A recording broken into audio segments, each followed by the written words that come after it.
Algumas guerras civis definem quem governa uma nação, outras decidem se ela vai sobreviver. Desde que o governo militar de Myanmar tomou o poder em um golpe em 2021, o país foi dilacerado por uma guerra civil brutal.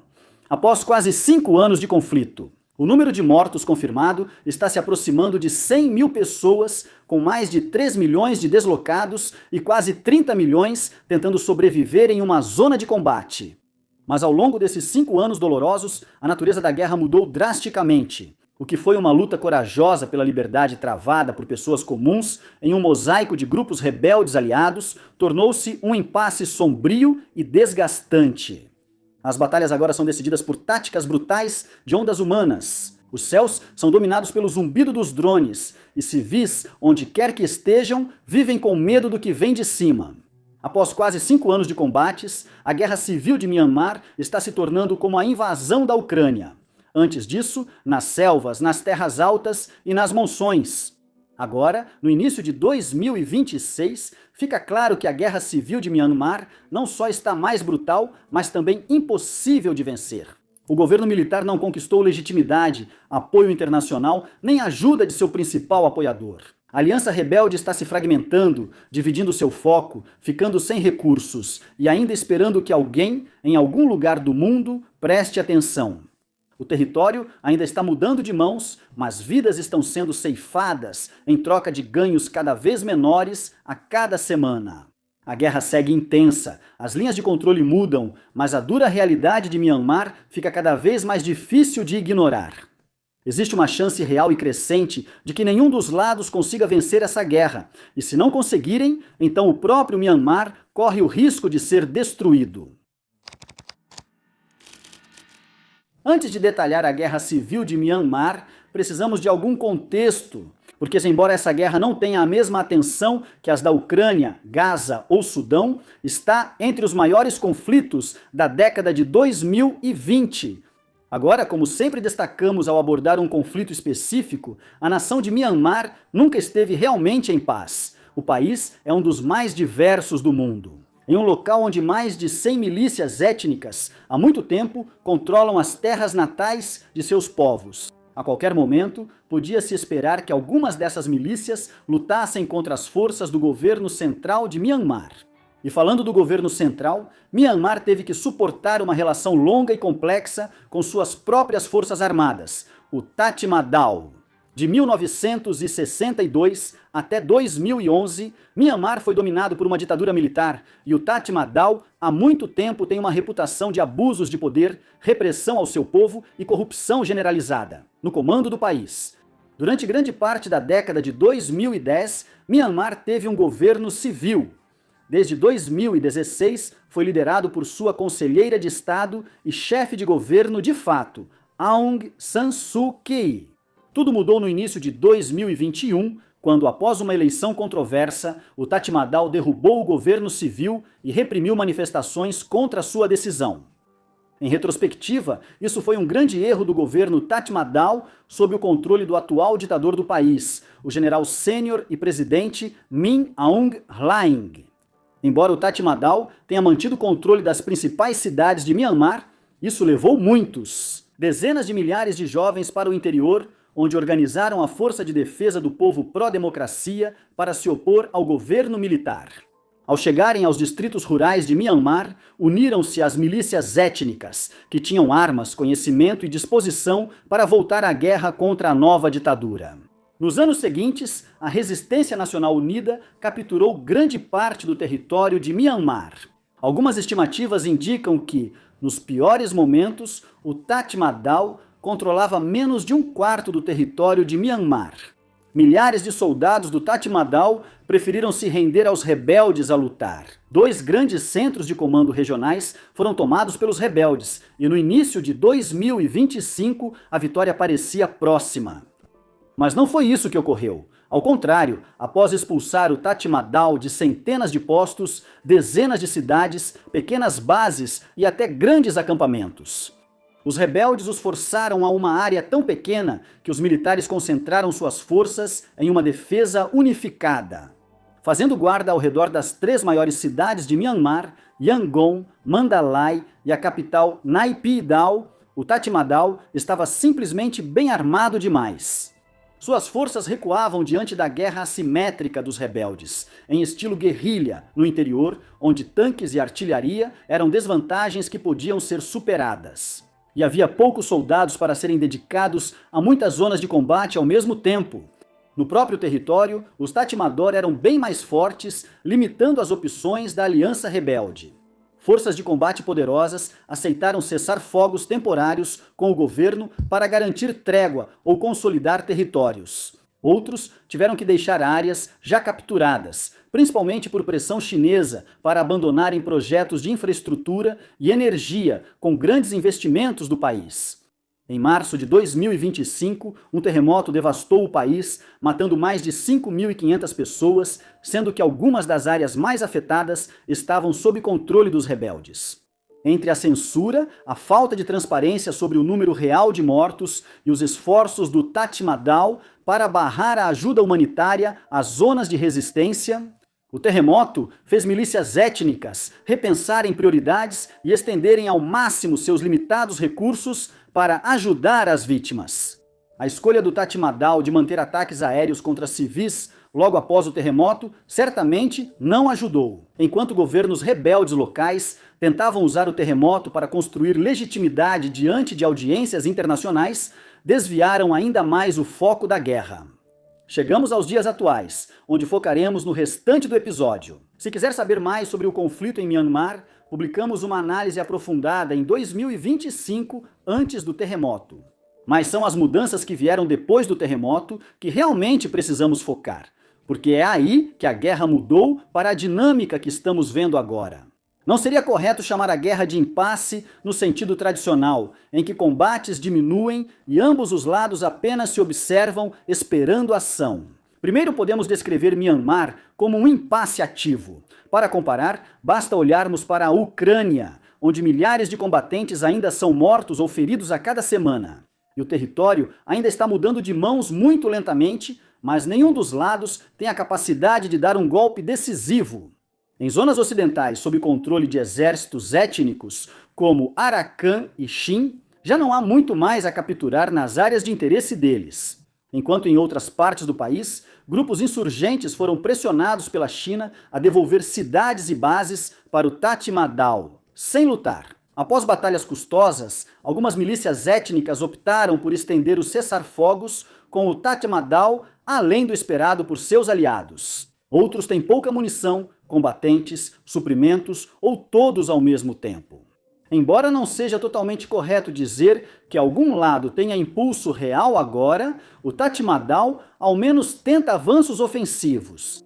Mais importante, o Tatmadaw recuperou território e reforçou defesas perto de Mandalay, reduzindo a pressão sobre a cidade principal antes mais vulnerável, e fazendo a vontade de Pequim ao proteger a elite chinesa que comandou a maior parte da economia da cidade nas últimas décadas. No norte, o Tatmadaw tem enfrentado os Kachin étnicos na Batalha de Barmo há mais de um ano, em um longo cerco que exigiu imensos recursos e foco constante dos rebeldes. Perto do centro de Myanmar, o Tatmadaw tomou Kiakmi após uma ofensiva custosa. A principal milícia local, a TNLA, foi pressionada a assinar cessar-fogo com o governo e ceder o controle de outras cidades. Em seguida, o Tatmadaw avançou até Rissipal, retomando o controle total de uma estrada vital para a China. No oeste, o Tatmadaw resistiu à contraofensiva do exército Arakan, dividindo suas forças entre Sittwe, sob seu controle, e outra do Tatmadaw. Avanço na fronteira do território de Arakan. Isso fez com que os Arakan, uma das forças rebeldes mais temidas do país, não conseguissem dedicar toda a sua força às operações. Em outro lugar, contra os Karenni do centro-leste, o Tatmadaw retomou a cidade de Demozo em agosto passado e transformou esse impulso local em um avanço mais amplo. Tão importante quanto a retomada limitada de território pela junta são as mudanças em suas táticas. O Tatmadaw sempre priorizou ataques aéreos neste conflito, lançando munições pesadas, sem fazer muita ou qualquer distinção entre alvos militares e civis. Mas, embora esses ataques aéreos fossem uma tática de terror eficaz, eram bem mais espaçados. No auge da fraqueza da junta, eles serviam como ameaça constante na retaguarda rebelde, mantendo o moral baixo e o medo alto. A mudança de táticas do Tatmadaw e sua habilidade de dividir a atenção entre menos zonas de frente fizeram sua liderança ordenar a concentração do poder aéreo. Com muito mais frequência, as contraofensivas do Tatmadaw têm sido marcadas por bombardeios implacáveis de jatos, apoiados por um uso cada vez maior de drones FPV baratos e produzidos em massa para reconhecimento, pequenos ataques e investidas kamikaze. Claramente, o Tatmadaw estudou a guerra na Ucrânia, combinando esses drones FPV com bombardeios de artilharia em uma abordagem tática. Isso é raro para o Myanmar úmido e de baixa tecnologia, mas não seria estranho. Na cidade de Pokrovsk, é claro, o Tatmadaw adiciona um pouco do seu próprio estilo às suas operações aéreas implacáveis. Suas tropas começaram a usar parapentes motorizados, lentos e fáceis de operar, para sobrevoar campos de batalha e lançar pequenas bombas quando desejam. Essas táticas são difíceis dos insurgentes combaterem, ainda mais igualarem. E elas desempenharam um papel fundamental em forçar os rebeldes a abrir mão do controle sobre territórios capturados para evitar grandes perdas. Ao mesmo tempo, o Tatmadaw conseguiu reforçar seus números, sua moral e seu apoio do exterior, enquanto a moral militar estava no fundo do poço durante a grande ofensiva rebelde de 2023 e 2024. Isso ocorreu principalmente pela situação dos soldados comuns do Tatmadaw naquele período. Nessa fase da guerra, as unidades ficavam isoladas em pequenos postos avançados, distantes, sob constante risco de invasão e recuo forçado, onde eram implacavelmente assediados, expulsos de suas posições defensivas na retaguarda e obrigados a testemunhar a rendição em massa de muitos de seus próprios companheiros. Quando a linha de frente se estabilizou e as tropas do Tatmadaw passaram a contar com o apoio das 3 grandes cidades de Myanmar, sua situação deixou de ser desesperadora. Assim, suas fileiras cresceram com cerca de 60 mil recrutas que, mesmo inexperientes, conseguiram mudar o jogo. Uma combinação de superioridade numérica, treinamento para combate e capacidade de manter a retaguarda e ocupar funções não combatentes. Nesse papel, foram essenciais ao aliviar a pressão para que tropas experientes retornassem à linha de frente. Com a chegada de muitos recrutas, as táticas do Tatmadaw mudaram. Os militares passaram a priorizar ataques em massa em certos momentos, inspirando-se novamente na Rússia, na Ucrânia. Com drones, artilharia e poder aéreo, o grande número de soldados tem sido difícil de enfrentar, já que os rebeldes sofrem com falta de munição e equipamentos. A liderança do Tatmadaw ficou mais capaz, mas corrupção e incompetência ainda são problemas reais. A antiga geração de comandantes, promovida por lealdade ou conexões, foi trocada por oficiais experientes que lideram as tropas com mais eficiência. Embora o apoio chinês tenha sido menor do que o Tatmadaw queria, Pequim respondeu de formas cruciais, limitando o fluxo de drones civis de uso duplo pelos rebeldes e enviando tecnologia de interferência ao Tatmadaw. Ao mesmo tempo, a China expulsou grupos de resistência de regiões, fechou fronteiras e prendeu líderes da resistência. Exigiu que os parceiros da China no estado autônomo de Bolua, pró-Pequim, deixassem de vender armas e munições a grupos rebeldes. Em seguida falaremos mais sobre a China, porque a China ainda se recusa a ajudar o Tatmadaw de maneiras mais substanciais, que poderiam encerrar esse conflito.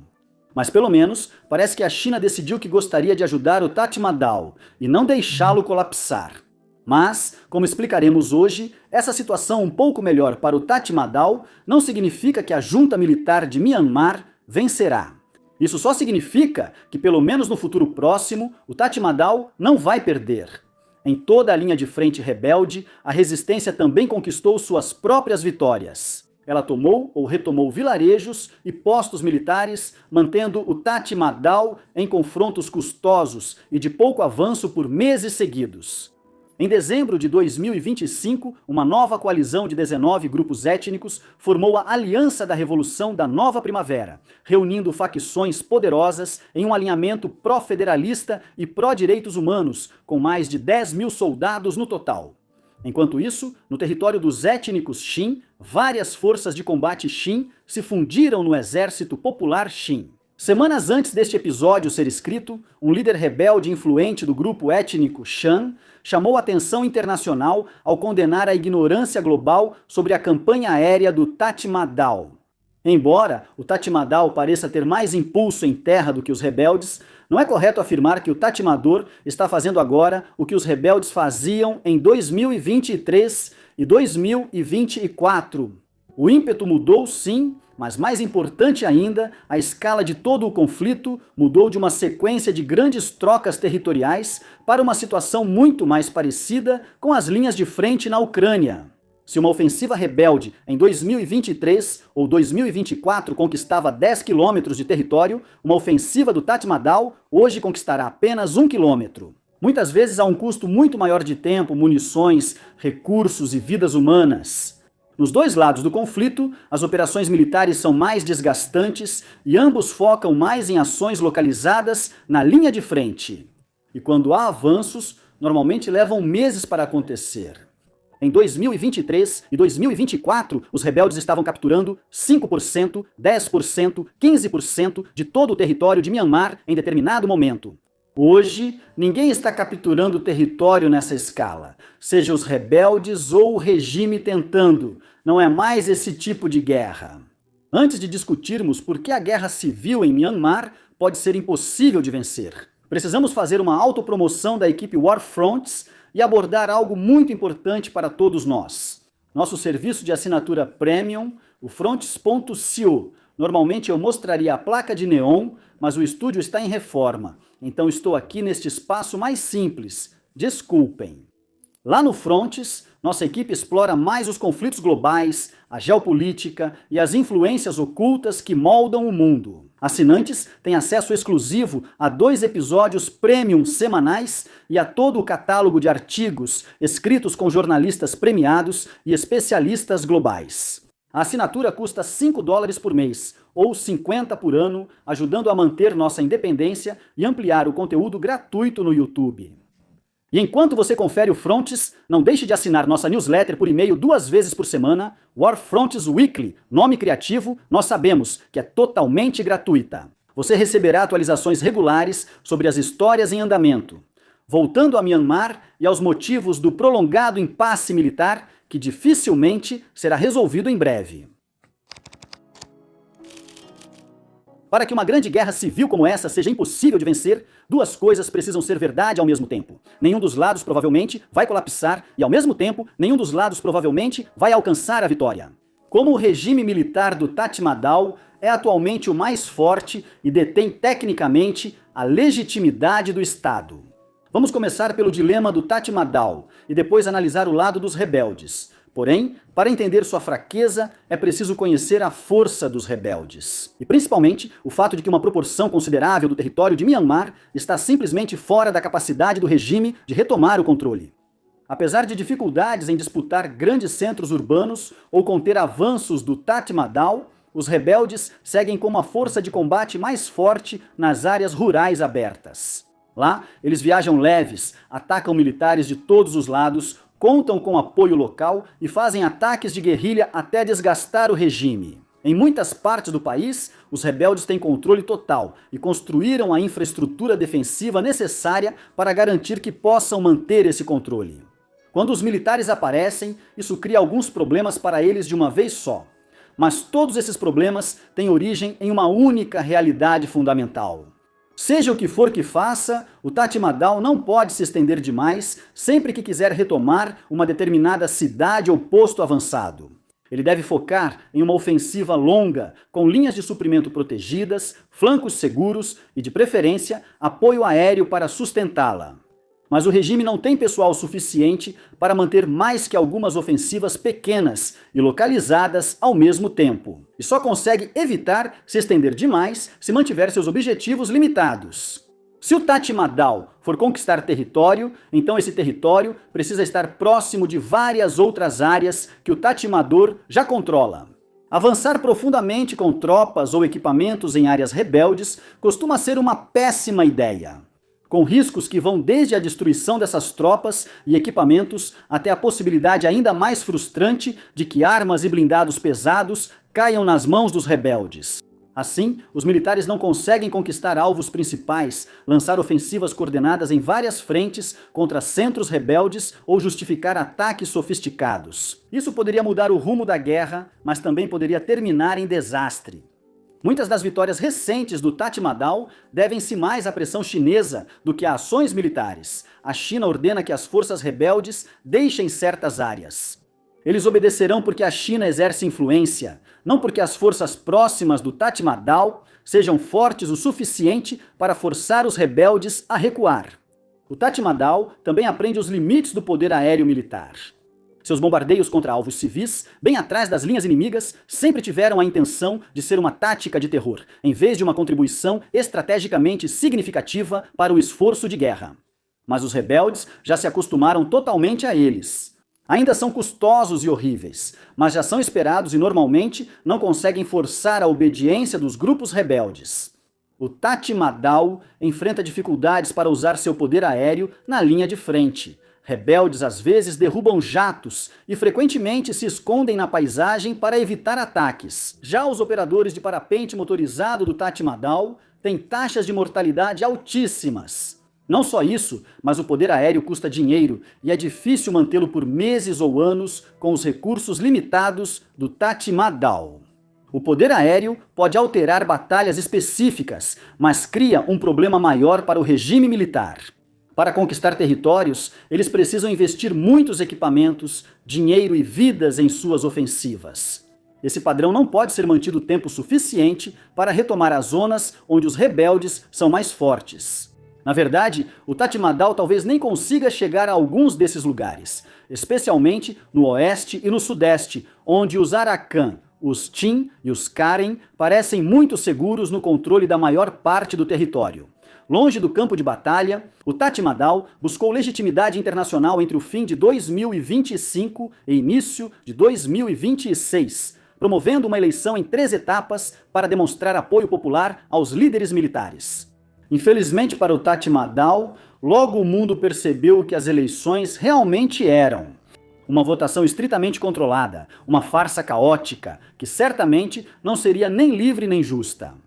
A votação foi realizada apenas em territórios controlados pelo Tatmadaw e em áreas onde milícias aliadas podiam servir aos objetivos do regime, com partidos políticos populares excluídos da participação e 1/4 de todas as cadeiras reservado para os militares. Em muitos lugares, a votação foi realizada sob forte presença policial, com relatos de votação forçada descarada e outros usos de violência se espalhando por vários locais. Centenas, se não milhares de cidadãos foram presos por expressar críticas básicas à eleição ou aos militares sob leis altamente restritivas que prevêem punições tão severas quanto a pena de morte. Tudo isso, é claro, foi ainda piorado pelas realidades mais amplas da vida sob o Tatmadaw, uma força que tem praticado consistentemente decapitações e mutilações de forças de resistência, utiliza a violência como arma e destrói vilarejos inteiros de uma só vez. E é conhecida pelo uso implacável de tortura em seus centros de detenção. Podemos imaginar que não é nenhuma surpresa que os candidatos e partidos preferidos do Tatmadaw venceram as eleições com facilidade. A eleição, é claro, não era sobre conceder mais poder ao Tatmadaw. Os militares já tinham todo o poder que queriam, pelo menos nas áreas que conseguem controlar. Em vez disso, a eleição era sobre a aparência de legitimidade que ela poderia transmitir, tornando mais fácil para os líderes regionais tolerarem o governo do Tatmadaw e aceitá-lo de volta ao grupo. O grupo mais crítico de observadores globais era a ASEAN, a Associação das Nações do Sudeste Asiático, que inclui 11 países, incluindo o próprio Myanmar. O Ocidente global e grande parte da comunidade internacional costumam seguir a liderança da ASEAN em assuntos do Sudeste Asiático, assim como seguem a União Africana nas questões que afetam a África. Se a ASEAN visse as eleições em Myanmar como motivo para apoiar o Tatmadaw, o mundo provavelmente faria o mesmo. No fim de janeiro, a ASEAN encerrou de vez as esperanças do Tatmadaw. O bloco simplesmente se recusou a reconhecer as eleições, muito menos a endossá-las, e líderes de todo o bloco deixaram claro que sua posição dificilmente mudaria. Isso não impedirá o Tatmadaw de governar como quiser. Isso significa que a intervenção internacional, sanções, ajuda humanitária e outras ações que poderiam favorecer o Tatmadaw não acontecerão. E quanto à influência internacional, a vizinha poderosa China seguiu criando problemas para o Tatmadaw, como já mostrou várias vezes no conflito. Como destacamos em nossa cobertura sobre a conduta da China em Myanmar e outros lugares, a política externa chinesa parece seguir um princípio: não mexa nos assuntos da China. Isso ocorre em todos os países com grandes investimentos chineses, especialmente em Myanmar, onde a diáspora chinesa possui muita riqueza e a indústria chinesa extrai minerais de terras raras. Um oleoduto crucial cruza o país, fornecendo o que seria o único suprimento externo de petróleo e gás natural para a China. Se uma guerra hipotética bloqueasse o Mar do Sul da China, empresas chinesas investiram o equivalente a bilhões e bilhões de dólares, construindo portos e rodovias em todo o país. E mantém seu vassalo, o Estado de Hua. No fim, a China não se importa com o vencedor da guerra civil. A China se importa que nenhum dos lados danifique seus ativos e propriedades, seja acidentalmente ou de propósito. China deixou de ser espectadora no último ano e meio, pressionando os grupos de resistência a deixar cidades e áreas estratégicas, e especialmente forçando-os a se afastar daquele oleoduto onde a população de Myanmar está tão ciente da presença chinesa, que famílias deslocadas muitas vezes tentam acampar o mais próximo possível do oleoduto.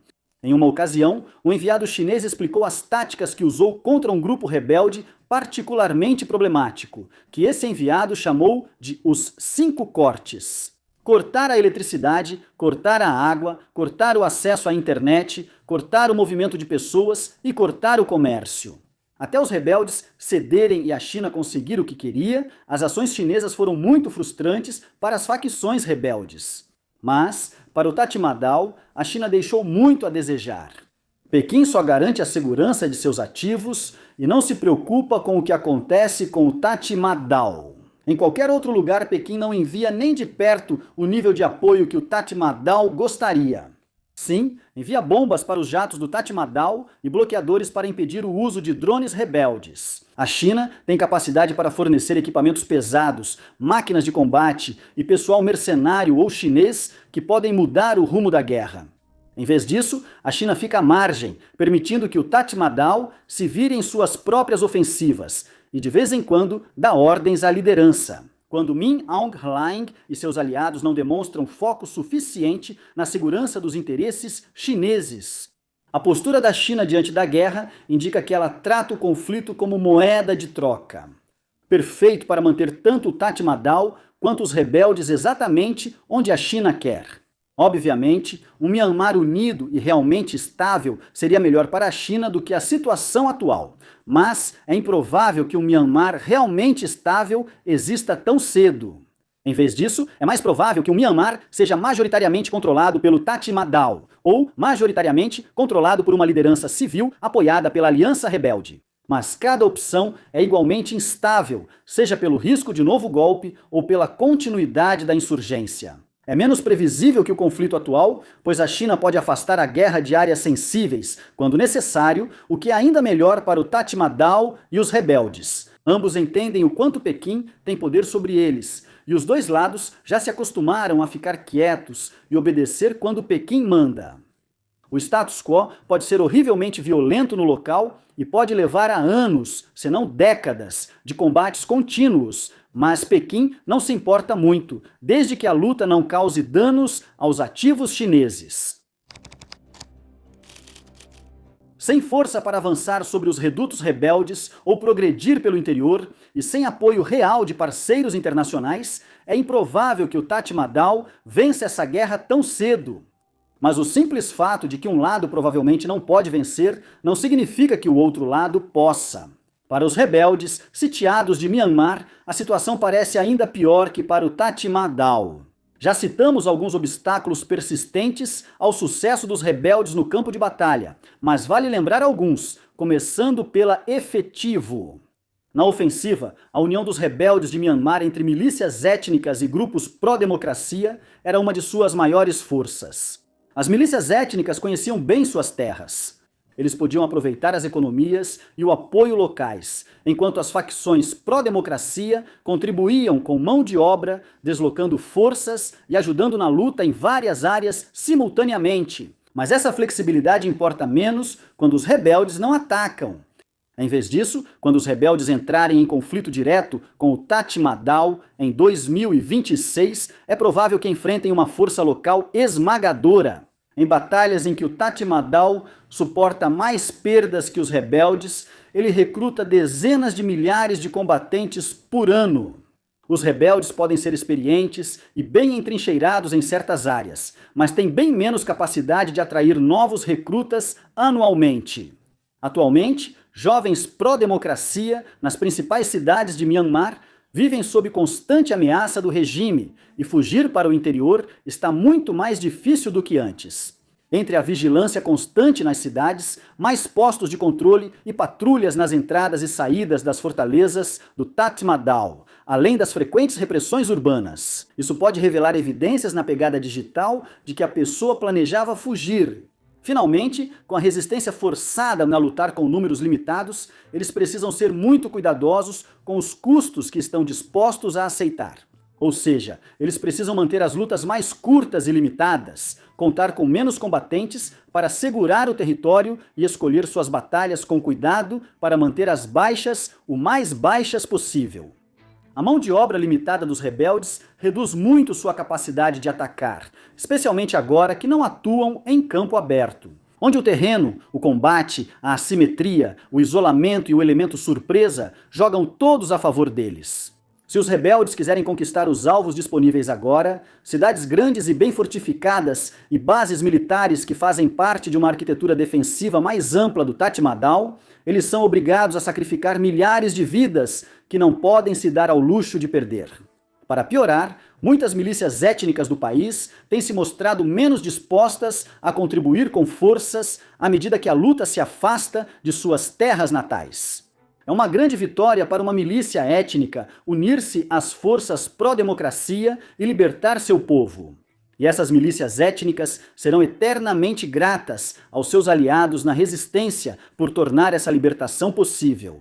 Mas é muito mais difícil para as milícias étnicas justificarem deixar suas terras natais para retribuir o favor. Isso deixaria suas terras vulneráveis, arriscaria a vida de soldados em batalhas distantes e muitas dessas milícias nem são tão grandes. O restante da resistência teria que convencer 10 milícias, ou 15 ou 20 a enviarem o máximo de tropas que puderem, apenas para reunir as forças necessárias para uma ofensiva relativamente modesta. E como cada milícia étnica sabe que as outras provavelmente não vão concordar, elas sabem que não vai significar muita coisa se provarem que são a exceção. Isso revela um problema mais profundo com a unidade da resistência de Myanmar. Embora a resistência opere sob os auspícios do governo de unidade nacional da oposição, sua mistura de forças de combate étnicas e grupos pró-democracia não é realmente liderada pelo governo de unidade nacional de forma significativa. Eles são descentralizados e assimétricos em suas operações, o que foi uma vantagem no início da guerra. Isso significava que a resistência podia se concentrar em dezenas de operações localizadas ao mesmo tempo, com apenas uma necessidade mínima de coordenação entre as linhas de frente. Mas agora, isso significa que é difícil organizar toda a resistência para lutar uma guerra de forma coordenada. E é ainda mais difícil convencer alguns grupos a lutar de fato. Muitas milícias étnicas, especialmente, não se importam com a ideia de um Myanmar unido ou um governo civil federal. E alguns temem que um governo civil forte, na verdade, atrapalharia a autonomia que eles realmente desejam. Existe uma diferença real nos objetivos entre os grupos rebeldes que querem ver o Tatmadaw derrubado e os grupos que só querem que o Tatmadaw os deixe em paz. Mesmo entre grupos que querem a queda do regime, há muitas discordâncias sobre a alternativa e o apoio ao governo de unidade nacional é limitado. Isso dificulta ainda mais o recrutamento de combatentes, principalmente com a guerra prolongada. Afinal, é difícil convencer alguém a se tornar um rebelde pró-democracia quando os próprios rebeldes não conseguem articular uma visão de governo democrático que provavelmente conseguirão realizar. Os rebeldes também não possuem o equipamento necessário para mudar a situação. Myanmar tornou-se um grande mercado de armas ilegais. E hoje, muitos rebeldes usam armamentos bem mais potentes do que as antigas espingardas de caça de um tiro usadas no início do conflito. Eles ainda estão bem atrás do Tatmadaw, sem acesso regular a tanques, veículos blindados, defesa aérea e tecnologia de interferência eletrônica. Isso significa que eles quase não têm opções para enfrentar drones e bombardeios aéreos. Mais importante, os rebeldes não possuem suprimentos consistentes nem recursos para reabastecer munições. Isso mostra que os rebeldes racionam constantemente armas leves, munição, explosivos, morteiros, artilharia e tudo o que precisam para as intensas batalhas contra o Tatmadaw. Ainda pior, os militares estão plenamente cientes desses problemas do lado dos rebeldes e mudaram suas próprias táticas para se adaptar. Os rebeldes não têm meios para parar os drones deles, então os militares usam drones com mais frequência. Os rebeldes não têm acesso constante à munição, então os militares provocam batalhas de atrito para forçá-los a gastar o que têm. Eles realmente recuam para poder lutar outro dia. Depois, há as preocupações práticas já citadas entre as milícias étnicas, que, em teoria, se opõem ao Tatmadaw, mas precisam priorizar seu próprio povo. Após quase 5 anos de combates contínuos, muitos desses grupos estão lidando com crises humanitárias entre seu povo, especialmente após o terremoto de 2025. Outros já atingiram a maioria de seus objetivos no conflito e agora focam na reconstrução, autogoverno e, às vezes, no próprio enriquecimento. Outros quiseram expulsar o Tatmadaw, mas não para promover uma governança democrática, mas por causa de laços profundos com organizações criminosas e com a indústria ilícita de narcóticos, onde a ausência de presença militar pode criar uma oportunidade para prosperar. Alguns grupos têm sido mais dispostos do que outros a formar cessar-fogos com o governo da junta e colheram os frutos desse relativa calmaria enquanto ele durou. Mesmo que líderes militares das milícias étnicas queiram continuar a luta, líderes civis locais podem não apoiá-los. Usando conexões de clã, influência econômica e outras formas de poder local para levar jovens combatentes de volta à linha de frente e assim como o esforço dos Tatmadaw para obter apoio internacional, servir novamente aos rebeldes. A China é uma grande parte do problema, não apenas porque interage com as operações dos rebeldes de todas as formas que já descrevemos, mas porque a China é um impedimento claro e óbvio para qualquer outro país que poderia ter escolhido intervir nas fronteiras de Myanmar.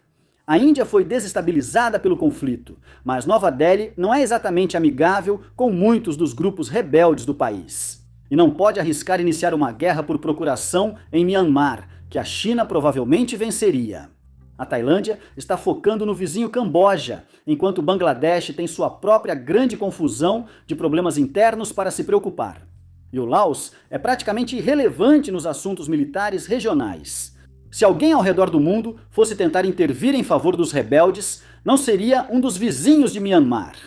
Exceto pela Índia, que já tem seus próprios problemas e não quer liderar uma insurgência contra a China em um terceiro país. Seria, assim, uma nação relativamente poderosa, com força econômica e incentivos geopolíticos para desafiar a China no Indo-Pacífico.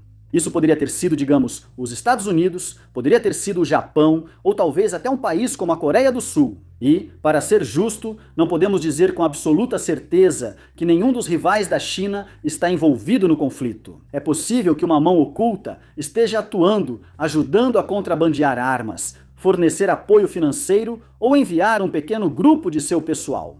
Vale lembrar que potências externas como o Japão estabeleceram relações com grupos étnicos que controlam territórios nos anos 2010, sugerindo que talvez estivessem dispostos a recorrer a esses relacionamentos na guerra. Porém, até agora, não há evidências de que rivais da China estejam fazendo esse esforço.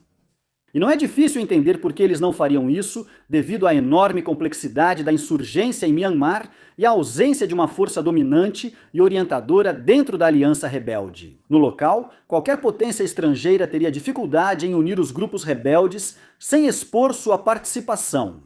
E se eles não conseguirem orientar os rebeldes para objetivos de grande escala e alcançáveis, então apoiar a insurgência pode não valer o esforço. Também não há recompensas suficientes em Myanmar que atraiam outras potências ao conflito. Especialmente porque, mais do que qualquer outro conflito na Terra, a guerra civil de Myanmar está acontecendo fundo demais na da esfera de influência da China. Devido ao grande investimento econômico e estratégico da China em Myanmar, suas amplas conexões com o Tatmadaw e diversos grupos rebeldes, além de sua profunda compreensão da zona de conflito. A intervenção estrangeira aqui simplesmente não vale o esforço. E considerando a extrema defensividade da China em relação aos seus ativos baseados em Myanmar, potências estrangeiras provavelmente avaliaram que mesmo que atacassem diretamente esses ativos, simplesmente não vale a tempestade geopolítica que viria depois disso. E falando em atacar ativos chineses como uma forma de mudar a postura da China durante o conflito, os rebeldes também não conseguiram exatamente fazer isso. No estado de Shan, em Myanmar, onde há muita mineração de terras raras, grupos rebeldes tentaram usar minas ligadas à China como trunfo em 2025. Mas quando tentaram exercer controle direto sobre as minas e forçar a China a negociar para obter concessões, Pequim respondeu deixando claro o abismo de poder entre os rebeldes e a maior superpotência emergente do mundo. Em vez de negociar com os rebeldes ou até mesmo puni-los, a China construiu novas minas enormes com uma velocidade impressionante em áreas sob o controle seguro de milícias mais amigáveis. Hoje, as novas minas funcionam, enquanto as tomadas pelos rebeldes estão inutilizadas. Nem os rebeldes estiveram dispostos a atacar ou controlar os ativos mais valiosos da China, como rodovias para ir à fronteira ou o importante oleoduto. A influência da China sobre os rebeldes foi suficiente para garantir a obediência, mantendo o oleoduto seguro atualmente. E os rebeldes recuaram dessas rodovias principais quando instruídos. O princípio central da estratégia da China em Myanmar, não mexam no que é nosso, sugere que os rebeldes podem ganhar influência ao ameaçar interesses chineses. Mas as ações dos rebeldes dizem o contrário. Combine a quase inexistente capacidade do Tatmadaw de retomar todo o território de Myanmar e os grandes obstáculos que impedem os grupos rebeldes de obter vitória total. E chegamos a uma conclusão amarga. Pelo menos no curto prazo, na escala de meses e provavelmente nos próximos anos, a guerra civil em Myanmar é impossível de vencer. Os combates persistem e espera-se que dezenas de milhares morram anualmente. Mas essas vidas estão sendo jogadas em um impasse tático e estratégico. Não com a esperança de virar o jogo, mas para trocar território e vantagens nas margens. Jovens combatentes da liberdade deixaram cidades e famílias anos atrás, esperando um dia voltar. Como libertadores, tiveram que aceitar o fato de que estarão exilados pelo futuro próximo. Recrutas que integram o Tatmadaw, talvez esperançosos de servir alguns meses e depois serem deixados em paz. Tiveram que reconhecer que sua nação estará em guerra por muito tempo. Os civis que vivem pelo vasto interior de Myanmar, que talvez um dia tenham esperado que suas milícias locais pudessem garantir um futuro sem a ameaça constante de ataques aéreos contra suas escolas e hospitais, tiveram que fazer uma escolha: continuar apoiando a resistência mais ampla, apesar de seus desafios, ou decidir deixar tudo como está, se conformar com suas terras empobrecidas e devastadas, e torcer para que o Tatmadaw volte sua atenção para outro lugar. Ao olhar para o futuro de Myanmar, somos forçados a encarar uma realidade desconfortável. No caminho atual, o país pode continuar lutando essa guerra por décadas. Então, em vez de apresentar um único caminho claro sobre para onde Myanmar vai a partir daqui, vamos explorar uma gama mais ampla de opções e traçar os muitos futuros potenciais que estão diante de Myanmar e de seu povo. Hoje, vamos iniciar com opções pouco prováveis, que não podemos descartar totalmente, mas são fáceis de rejeitar. Diante dos detalhes já explicados sobre a intervenção estrangeira, é muito improvável que alguma nação intervenha e ajude os rebeldes, caso ainda não o tenha feito. Uma possível exceção é o Japão, onde Tóquio abrirá um novo serviço de inteligência estrangeira ao se remilitarizar pela primeira vez desde a Segunda Guerra Mundial. Mas embora Tóquio possa ver a guerra como uma oportunidade para ganhar experiência em inteligência no exterior, É altamente improvável que o Japão se envolva em um nível que realmente mude o rumo do conflito. Também é improvável uma intervenção direta da China, que evita deliberadamente guerras estrangeiras e parece acreditar já ter influência suficiente sobre seu vizinho. Por fim, podemos descartar que algum dos lados vá se render pacificamente ou se dissolver. Agora, nem o Tatmadaw, nem os rebeldes têm motivos para temer um colapso iminente. E cada um deles se opõe ao outro com tamanha amargura que um compromisso pacífico é praticamente impensável. Além disso, não se sabe se os rebeldes conseguiriam falar com uma só voz tempo suficiente para levantar a bandeira branca, ou que Pequim deixaria o Tatmadaw se render, mesmo que seus líderes desejassem. Nos futuros mais prováveis que discutimos, o Tatmadaw e a aliança rebelde heterogênea ainda estarão presentes, se encarando e fundamentalmente contrários a abrir mão do poder que possuem. Dentro desse leque de possíveis desfechos, há duas categorias básicas: ruptura, onde alguém ou algo surge para mudar fundamentalmente o conflito, ou estagnação. Entre as opções mais disruptivas, ainda há chance de qualquer lado avançar, o que não seria fácil para nenhum, mas é mais provável para a resistência. Sob certas circunstâncias, um líder unificador ou organização poderia mobilizar as forças de combate de Myanmar para buscar um avanço. Entrar no atual reduto da junta seria difícil e caro, mas com efetivo e equipamentos rebeldes suficientes, isso seria possível. Talvez uma força rebelde massiva e coordenada pudesse conquistar a cidade de Mandalay ou tomar o precioso oleoduto da China para tentar obter uma verdadeira influência sobre Pequim. Esses esforços exigiriam mais unidade e uma visão estratégica mais coesa do que a resistência possui agora, mas ainda são possíveis. Por outro lado, é possível que o Tatmadaw consiga um novo apoio inesperado, provavelmente de uma de duas potências estrangeiras, Rússia ou Coreia do Norte. A Rússia, especialmente Moscou, depende da economia de guerra. Se aceitar um acordo de paz na Ucrânia, terá que sustentar esse modelo econômico. De algum modo, o Tatmadaw, talvez com apoio financeiro de Pequim, poderia investir em novas armas em escala capaz de mudar o jogo. Pyongyang fez grande alarde sobre enviar tropas da Coreia do Norte à Rússia. Com o aparente sucesso do experimento para a Coreia do Norte e China, cresce a chance de tropas norte-coreanas serem enviadas a conflitos estrangeiros onde a China não agiria diretamente. Como Myanmar está sob forte controle da China e potências estrangeiras não conseguem intervir, o país pode servir de campo de testes para a intervenção militar da Coreia do Norte por interesse chinês. Fora do campo de batalha, a economia controlada pelo regime de Myanmar corre risco real de colapso. A moeda do país perdeu metade do valor só em 2024. Os preços dos produtos básicos dispararam e o regime sente o peso das sanções internacionais. O Tatmadaw imprime dinheiro para tentar se manter e tomou medidas altamente não convencionais para controlar diretamente o comércio, mesmo enquanto sua própria elite continua a se enriquecer através de corrupção e suborno constantes. A China novamente atua como influenciador externo. A economia da China é cerca de 250 vezes maior que a de Myanmar. E se quiser sustentar o Tatmadaw financeiramente, não terá dificuldade.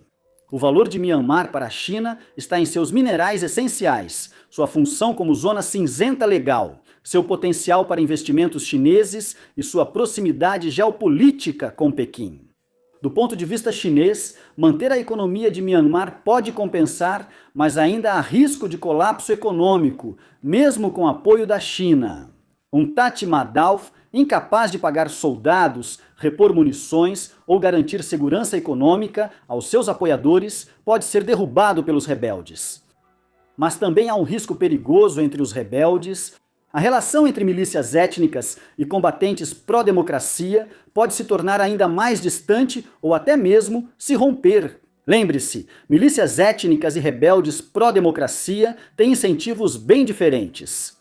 As milícias buscam autonomia e proteger seu povo, mas geralmente não se preocupam com o governo federal civil. Apesar da visão mais ampla de um Myanmar livre pela resistência anti-regime, ambos os lados ainda têm razões para cooperar. Eles estão lutando contra contraofensivas do Tatmadaw e gostariam de tomar cidades como Sitwe, Raqqa ou Loical, que estão cercadas por territórios da resistência. Mas, se nos próximos meses ou anos o Tatmadaw e os rebeldes consolidarem o controle sobre suas respectivas zonas de influência, então esses incentivos para a cooperação começarão a desaparecer. Quando grupos étnicos poderosos como Tin, Shan ou Karen recuperarem suas terras, terão poucos motivos para enviar combatentes a outras regiões. Defenderão suas fronteiras, mas se os rebeldes pró-democracia quiserem continuar lutando, precisarão fazê-lo sozinhos.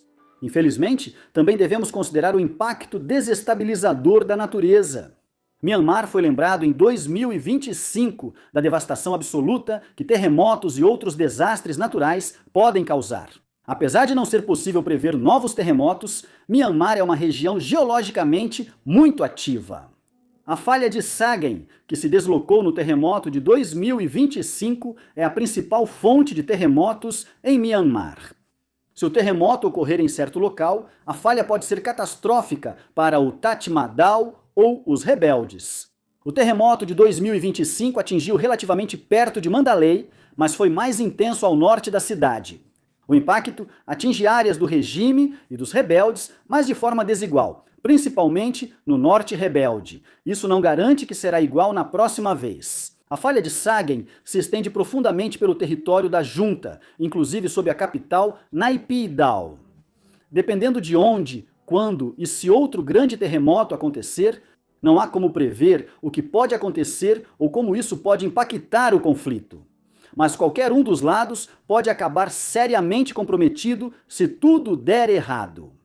E por fim, chegamos às opções que mostram diferentes formas de estagnação, onde, após mais alguns meses ou anos de mortes e apenas progresso mínimo nas linhas de frente, o Tatmadaw e os rebeldes se acomodam em um status quo desconfortável, mas administrável, que lembra vagamente a paz.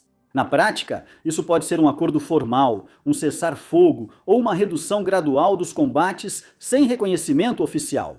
Pode significar que todos depõem as armas. Se a história de Myanmar for um indicativo, a maior parte do país deve estar em paz, com apenas pequenos conflitos localizados persistindo. Myanmar evoluiria lentamente para um status quo de paz, com o Tatmadaw controlando as cidades e os grupos étnicos, o interior. E todos os lados tentando trabalhar juntos para administrar os assuntos do dia a dia sem violência. Se o Tatmadaw conseguir o que deseja, pode surgir uma confederação com grupos regionais tendo autonomia limitada para gerir seus assuntos. Mas, em geral, aceitam as exigências de um governo federal fraco.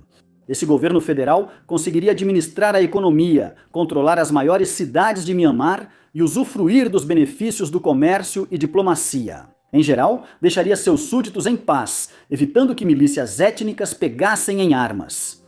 Se o Tatmadaw realmente permitir autonomia aos governos regionais de Myanmar, alguns podem considerar a situação aceitável. Colaborando com o Tatmadaw para garantir ajuda humanitária e fundos, mantendo uma força de combate forte o bastante para desestimular conflitos entre as partes. Esse resultado legitimaria o controle do Tatmadaw sobre Myanmar. Enquanto os governos autônomos regionais alcançam seus objetivos, o Tatmadaw pode intensificar a repressão nacional contra combatentes pró-democracia desarmados. No outro extremo, um bom resultado para os grupos de resistência em Myanmar seria a autonomia regional, com o Tatmadaw apenas representando o país internacionalmente, mas, na prática, atua como governo regional apenas sobre o território que controla diretamente. Nesse contexto, outros governos regionais podem obter algum reconhecimento internacional, especialmente em iniciativas humanitárias. Ao se reconstruírem após a guerra, cada um teria que buscar seu próprio desenvolvimento econômico, o que seria difícil para muitos. Mas eles poderiam agir livremente, sem a ameaça constante de ataques aéreos do Tatmadaw ou de burocratas federais atrapalhando? Porém, esse cenário também traz problemas.